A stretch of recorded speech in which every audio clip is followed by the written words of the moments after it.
আসসালামু আলাইকুম। আমি এখন চিকেন মোমো তৈরির রেসিপি দেখাবো। এখানে প্লেটে করে কয়েক টুকরো মুরগির মাংস নিয়ে নিয়েছি। এই মুরগির মাংসগুলো আমি কিমা করে কেটে নিব।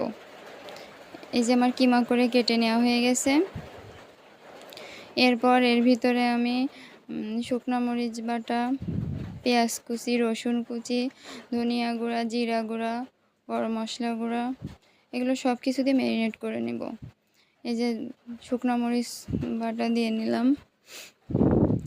পেঁয়াজ কুচি, রসুন কুচি দিয়ে নিচ্ছি।